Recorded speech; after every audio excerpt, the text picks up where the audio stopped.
Hey beauties, welcome back to my channel. Today I am going to be going over the two latest launches from Natasha Denona. I say latest because she has been releasing things left and right and left and right, and it's been hard to keep up. Today we're talking about the new mini gold palette as well as her new shimmer duo, which is called Glow Gold, and that's what it looks like right here. It kind of matches my shirt. That was not intentional. I'm going to be showing you guys how I created this eye look with this palette, as well as how this performed on my skin tone. But before I do, as always, I'm going to get into the details first. Starting off with the mini gold palette, this retails for $25 and it is limited edition. For the shades, we have Lodge, a matte light tawny brown, dark sepia, a dark taupe with pink shimmer, Dior, I'm not sure how to say that. It's a high shine, vibrant yellow gold. Then Bia, a matte olive green, as well as Anthea, a taupe with green reflex. Then we have the Glow Gold Shimmer Duo, which retails for $42. This is what the outside packaging looks like. It's really nice. On the inside, you do have a mirror, and then you have two different powders in here. One is a diamond powder, and the other is a super glow. The description reads, this cheek and highlighting palette features a combination of two gold highlighters. One warm gold in the Super Glow formula and the other in a golden sparkling diamond powder to create the perfect sparkly golden glow look suitable for all skin tones. I'm going to move straight into this eye look, and then right after I will show you guys how I applied the Glow Gold and how it worked on my skin tone. I'm going to start off with a Sonia G Builder Pro and the top shade right here. I'm applying this directly into the crease first. Back and forth windshield wiper motions and circular motions to blend it upward.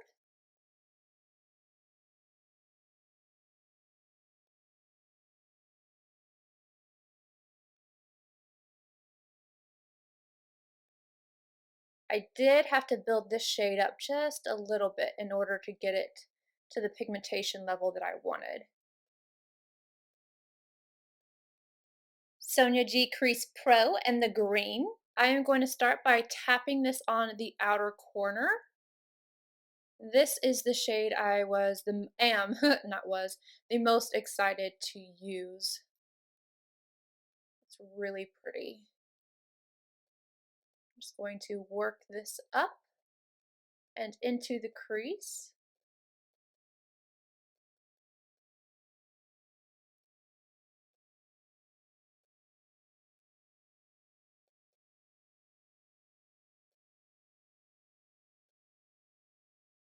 Just so you guys know, all I have on my lid is the Anastasia primer, so it's not set or anything like that. So this is really being able to grab a hold of the green shade. And the other shades as well, but I'm just talking about this one right now. MAC 221 in this shade right here. I really don't want to cover up any of this green, but I'm going to have to just a little bit. I'm placing this shade right on the outer V. So I want to add a little bit more dimension or depth to this outer corner before I go in with the other shades. And I am getting a little bit of fallout with it, just I'm sure you guys can see.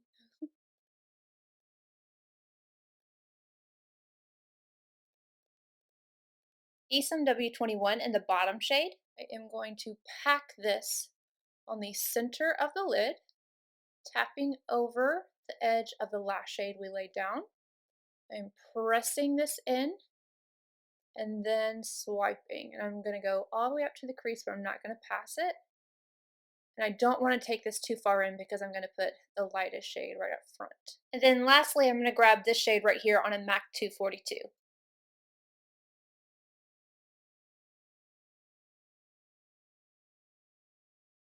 Lastly, I'm going to take the lighter shade in the Glow Gold Duo on my MAC 242. And I'm just going to apply a little bit of that to my brow arch, and then I'm going to go attempt winged liner. I'm going to leave my lower lash line blank. I used my NABLA liquid liner to create my wing, and then I put Milk Boss liner on the top inner rim. And again, I left that lower lash line blank. All I have there is just my mascara. Moving on to the Glow Gold. For whatever reason, I'm having such a hard time like spitting that out. But I'm taking this and I'm going to start off with the darker shade, which is the Super Glow formula. This one right here. And I'm taking it on my Refer P09A. This is the prototype. I don't know what the actual name is. I swirl my brush around in the product, but I try not to pick up too much because of the shade of this. I don't want it to be too intense. And I take it and I start buffing it toward the back side of my cheekbone right here. For the diamond powder, I pick up my Anastasia A23 and I grab it on its side just like this, and I apply it a little higher up. I'm going to add just a little bit more right now, and I buff this into the skin. This is pretty glittery, I'm not going to lie. Even when you swatch it, you can see how glittery it is. And I have liked some of her other Super Glows and Diamond Glow powders, but this one, not only am I not a huge fan of the colors, I feel like the formula isn't as good as her other ones have been in the past. Like this right here was pretty difficult to even get to swatch. And then it was hard to get it to apply to the skin. And I feel like even in the time between me applying it and then like finishing getting ready, some of that shimmer fell off of my face. So I feel like this did not adhere as well as her previous powders have in the past. I feel the same way about the Super Glow. It's just, I feel like these are harder pressed in here or something. The colors, even if I liked the colors, how hard they are pressed in here is just a little bit of a problem for me. But if you're going to talk about colors, this does not work for every skin tone. It says in the description that it is for every skin tone, but I have to disagree, especially when I first applied this. It was just too stark. And if you are lighter skin tone than what I am, this is really going to be stark on you. In my opinion, these tones are definitely more suited to somebody who is tan, medium tan, and deeper. It's definitely more complementary on deeper skin tones. And it's going to look so much more vibrant. If her formula in this palette was more true to her original Super Glows and Diamond Glow powders, I would suggest this for deeper skin tones. But because of the formula, I would say this is a skip altogether. Now moving on to my thoughts on the eyeshadow palette. I really like this. I think it is beautiful. Every shade worked really well for me. You could obviously see the amount of fallout I got with these shimmery shades. That does not bother me, but it is something to keep in mind. This shade right here is a little on the lighter side, so I did have to go in and build that one up, but it ended up working out really nicely. You can really see it right around the edge, and I think it's a beautiful shade. This green, I absolutely love. I think it is beautiful, and I could even use this in the crease alone and it would just be stunning. What I will say about this is I used this shade on an unset eye and I hadn't put any color here already, so I didn't have even this shade down in the corner where I started, so I feel like I got maximum pigmentation out of it. I feel like just with using this and playing with it and blending it, if you set your eye first, I think it's not going to be as pigmented as it will be if you do not set your eye, so that it has something to grab a hold of and you'll really be able to get the impact of the color. Otherwise, I think it could be a little bit more faded looking. All three shimmers performed beautifully. I have to say, I'm so happy that this shade right here is not a matte. I say that because I was doing the comparisons. I'm going to show you a side by side of the swatches of this to the swatches that I found to be any kind of comparable in the original larger gold palette.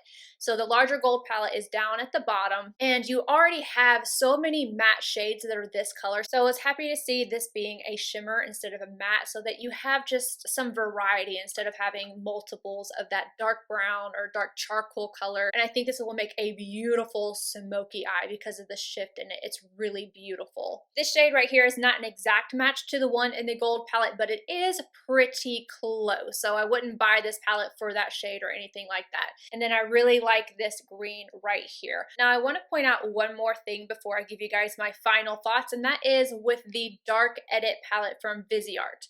I recently did a look. You guys saw it in one of my videos. You guys asked me if I filmed it, and I had filmed it, but my audio went out.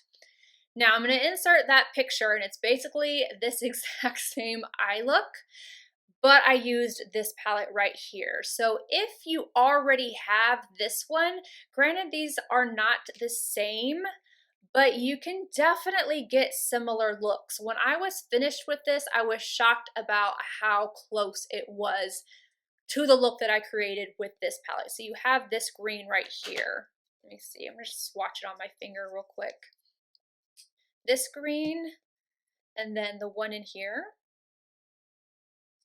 that green. And as you can see by the swatches, the one from VISEART has just a little bit more of a punch to it. So this one is lighter. If you want a lighter green, you're gonna wanna go with the Natasha Denona. But if you want one that's going to basically give the same type of effect, and it has a little bit more pigmentation to it, then the VISEART would be the way to go. But like I said, I mean, look at that picture, look at this eye. If you have this palette, you basically can already create this look.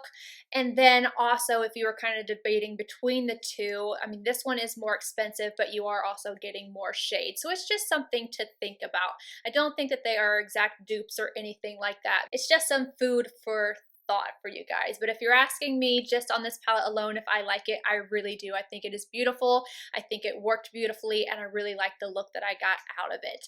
Anywho, that is it, you guys. Let me know what you think about everything, and I will see you guys in my next one. Bye, guys.